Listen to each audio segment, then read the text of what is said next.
Hi, reporter பிரேமின் அன்பான நேயர்களுக்கு அன்பான வணக்கங்கள். இன்றைக்கான வீடியோவில் எனக்கு ரொம்ப மனம் உறுத்திக்கிட்டே இருந்துச்சு இந்த டாப்பிக்கை பற்றி பேசியே ஆகணும் அப்படின்ட்டு. அப்படிப்பட்ட ஒரு டாப்பிக்கை பற்றி இந்த வீடியோவில் பார்க்க போகிறோம். வாங்க வீடியோக்குள்ளே போகலாம். நான் ரிப்போர்ட்டர் பிரேம்குமார். அப்படி என்ன டாப்பிக்கை பற்றி பேசணும் அப்படின்ட்டு எனக்கு ஆசை இருந்துச்சுன்னு பார்த்தீங்கன்னா, பிக் பாஸ் பற்றி பேசணும்ட்டு ரொம்ப ஆசை இருந்துச்சு. பிக் பாஸ் சீசன் 8 அப்படின்னு எடுத்துக்கிட்டாலே அந்த லவ் கண்டென்ட், இந்த கண்டென்ட், அந்த கண்டென்ட்டு, ஃபேட்மேன் எல்லாத்தையும் தாண்டி ஒன்று ஞாபகத்துக்கு வருமானால் அது இந்த வாரம் நடைபெற்ற எவிக்ஷன் தான். 2 எவிக்ஷனுமே அன்ஃபேரான எவிக்ஷன் தான். ஆனால் அந்த அன்ஃபேரான எவிக்ஷன்லேயே 2வது ஆள் வெளியே போனாங்க பார்த்தீங்களா, அது ரொம்ப ரொம்ப ரொம்ப ரொம்ப அன்ஃபேரான எவிக்ஷன். வீட்டுக்குள்ளே இருக்கிறவங்க டாப் 6 கம்பேர் பண்ணும்போது இந்த 2 பேர் எவ்வளவோ பெட்டர் அப்படின்னு நான் நினைக்கிறேன். ஒருத்தர் என்னடானா பெட்டர் பர்சனாலிட்டி, இன்னொருத்தர் என்னடானா மொத்த உருவமாகவே வந்து நிற்கிறாரு. எந்த ஒரு நெகட்டிவ் எதுவுமே கிடையாது. அந்த மனுஷன் எப்படி வெளியே போனார் அப்படிங்கிற ஒரு மிகப்பெரிய கேள்வி எனக்கு இருக்குது. விஜய் டெலிவிஷன் இப்படி பண்ணுவீங்கன்னு எதிர்பார்க்கவே இல்லை. அப்படி பார்த்தா தீபக் சார் கூட தான் ப்ராடக்ட்டு, எதுக்கு அவரை வெளியே அனுப்புனீங்க அப்படிங்கிற மாதிரி எனக்கு கேட்க தோணுது. தீபக் சாரும் உங்கள் டிவி ப்ராடக்ட் தானே, உங்கள்கிட்ட தானே ஒரு ஹிட்டு சீரியல் கொடுத்துருக்காரு, எத்தனையோ சீரியல் பண்ணியிருக்காரு, டேரக்டராக இருந்திருக்காரு, ஆக்டராக இருந்திருக்காரு, ஹீரோவாக இருந்திருக்காரு. அப்படின்னு பார்க்கும்போது எதுக்காக அவரை வெளியே அனுப்புனீங்க அப்படிங்கிற ஒரு கொஸ்டின் மார்க். மக்களிடத்துலையும் ஒரு நல்ல மதிப்பு இருக்குது, நல்ல பெயர் இருக்குது, ஓட்டிங் இருக்குது அவருக்கு. சத்தியமாக ஓட்டிங் இல்லை நீங்கள் சொல்லவே முடியாது. ஓட்டிங் இருக்குது. மற்றவங்களை கம்பேர் பண்ணும்போது அதிகமாகவே ஓட்டிங் இருக்குது உள்ளே இருக்கிறவங்களை கம்பேர் பண்ணும்போது. அப்படிங்கும்போது தீபக் எதுக்கு வெளியே அனுப்புனீங்க அப்படிங்கிற ஒரு மிகப்பெரிய கேள்வி எனக்கு இருக்குது. தீபக் சார் ரொம்ப நல்லவருங்க. அவர் வெளியே அனுப்பிட்டு இப்படி உள்ளே வச்சுருக்காங்கன்னா அதுக்கு ஒரு முக்கியமான காரணம் இருக்குது. டிஆர்பி அப்படிங்கிற ஒரு காரணம். இப்போ பார்த்தீங்களா, என்னையே பேச வச்சிட்டாங்க. நான் வந்து பிக் பாஸ் கண்டென்ட்டுக்குள்ளே போகக்கூடாதுன்னு இருந்தேன். அப்படிப்பட்ட என்னையே பேச வச்சிட்டாங்கன்னா அவங்க நெகட்டிவிட்டியை ஸ்ப்ரெட் பண்ணி அதிலேருந்து டிஆர்பி தேட ட்ரை பண்ணுறாங்க அப்படிங்கிறது ஃபஸ்ட்டு பாயிண்ட்டாக இருக்குது. தீபக்கு வெளியே அனுப்புன்னு வச்சுக்கோங்க, அன்ஃபேர் அப்படின்னு சொல்லிட்டே ஒரு மிகப்பெரிய கூட்டம் சுத்தம், அதுலேருந்து ஒரு டிஆர்பி கிடைக்கும். அதுதான் விஜய் டெலிவிஷனுக்கு வேணும் அப்படின்ட்டு நான் நினைக்கிறேன். அப்புறம் 2வது விஷயம் பார்க்கும் பொழுது, டிஆர்பிக்காக என்ன வேணால் செய்கிற சேனலாக விஜய் டிவியை நான் பார்க்குறேன். என்ன வேணால் செய்வாங்கங்கிற மீன்ஸ் 8 பேரை உள்ளே அனுப்புனாங்க. அந்த 8 பேரை வச்சு கடைச்சி விட ட்ரை பண்ணாங்க. அங்கே எது ஒர்க் அவுட் ஆகலை அப்படின்னு ட்ரை பண்ணோடனே இந்த வாரம் இப்படி ஒரு எவிக்ஷன். இப்போ டாப் 6 லாஸ்ட்டு 7 days தான் இருக்குது. ஒருத்தரை பணம் பெட்டி எடுத்து வெளியே அனுப்புவாங்க. மிச்சம் 5 பேர். இந்த 5 பேர் தான் ஃபைனலிஸ்ட் அப்படிங்கிற மாதிரி கொண்டு வருவாங்க.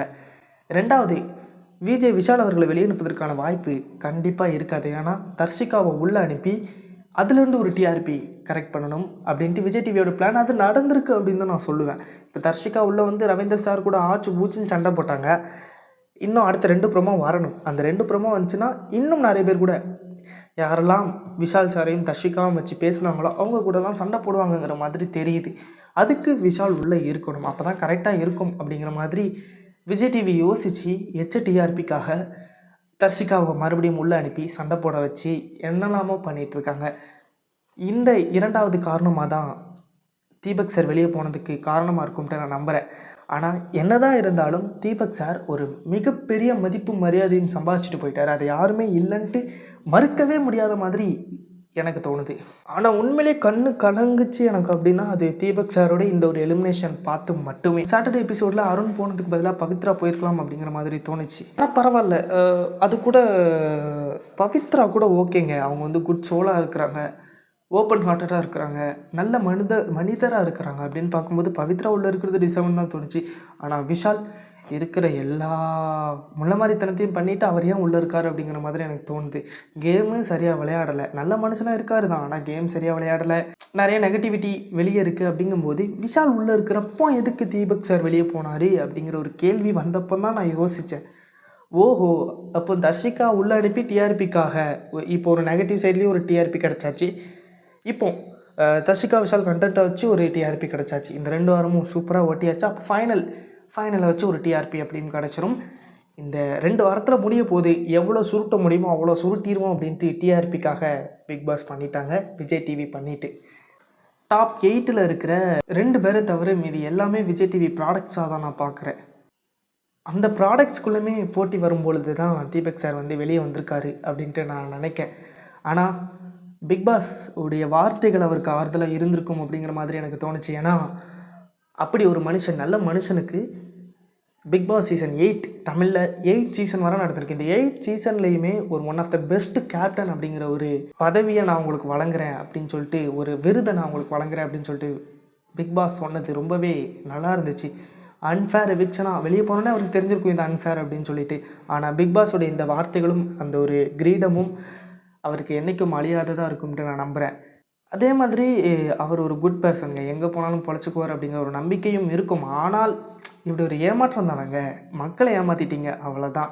இதில் மக்கள் தான் ஓட்டு போடுறீங்கிற மாதிரியும் விஜய் சேதுபதி சார் சொல்லிட்டு போனாங்க.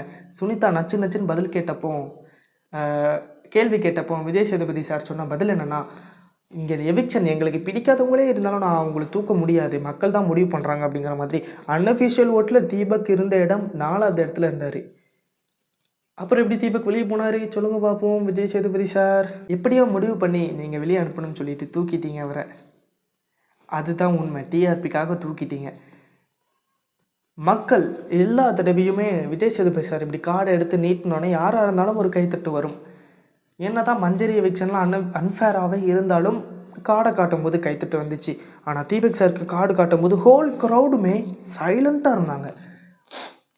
எல்லாம் பேசி முடிச்சுட்டு விஜய் சேதுபதி சார் போகும்போது சொல்கிறாரு, என்ன ஷாக் ஆகிட்டீங்க, நீங்கள் தானே ஓட்டு போட்டிங்க அப்படிங்கிற மாதிரி அசால்ட்டாக சொல்லிட்டு அவர் பாட்டி கிளம்பிட்டார். ஓட்டு போட்டோங்க, உண்மையில எல்லாரும் ஓட்டு போட்டோம். அப்படிங்கும்போது தீபக் எதுக்கு வெளியே போனாருங்கிற டவுட் எல்லாருக்குமே இருக்குது. அதனால் விஜய் சேதுபதி சார் சொன்ன அந்த ஒரு விஷயத்தை நான் முற்றிலுமாக எதிர்க்கிறேங்க. மக்கள் தானே தீர்மானிக்கிறீங்க அப்படிங்கிற ஒரு வார்த்தையை சொல்லியிருக்கே கூடாது. மக்கள் தீர்மானிக்கிறாங்க. இன்னும் எத்தனை நாள் தான் எங்களுக்கு முட்டாள நினச்சிட்டு இருப்பீங்கன்னு எங்களுக்கு தெரில. மக்கள் தீர்மானிக்கிறாங்கன்னா எதுக்கு இவர் வெளியே போனார் தீபக் சார்? சரி, சுனிதா சொல்லும்போது கூட ஓரளவு ஓகேங்கிற மாதிரி தோணுச்சு. தீபக் சார் வெளியே அனுப்பிட்டீங்க அப்படின்னு நினைக்கும் போது மக்கள் முடிவு எடுக்கிறாங்கன்ட்டு இனிமேல் சொல்லாதீங்க தயவு செஞ்சு. மக்களுடைய முடிவு கிடையாது இது. இது big boss team, Vijay TV, PR டீமுடைய ஒரு முடிவாக தான் நான் பார்க்குறேன்.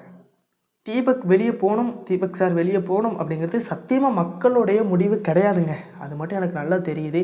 ஓகே, அந்த ஒரு நல்ல மனுஷனுக்கு நம்மளுடைய அன்பே போதும் அப்படிங்கிற மாதிரி சொல்லி இந்த வீடியோ முடிக்கிறேன். இது மாதிரியான வீடியோஸ்லாம் இனிமேல் பிக் பாஸ் வீடியோஸ் வருமானு எனக்கு தெரியாது. இது மாதிரி ஏதாவது இஷ்யூ வந்துச்சுன்னா வரும். அப்படி இல்லை அப்படிங்கிற பட்சத்தில் நியூஸ் அண்ட் பொலிட்டிக்ஸ் பற்றி தான் நம்ம ஃபுல்லாகவே பேசிகிட்டு இருக்க போகிறோம். அதுக்கு நீங்கள் என்ன பண்ணணும்? இந்த அன்பான நேயர்களே, நீங்கள் பண்ண வேண்டிய ஒரே விஷயம், நம்ம ரிப்போர்ட்டர் பிரேமை சப்ஸ்கிரைப் செய்து வச்சுக்கொள்ளணும். மறக்காமல் சப்ஸ்கிரைப் செய்து வச்சுக்கொள்ளுங்கள். அடுத்த வீடியோவில் நான் உங்களை சந்திக்கிறேன். பாய்.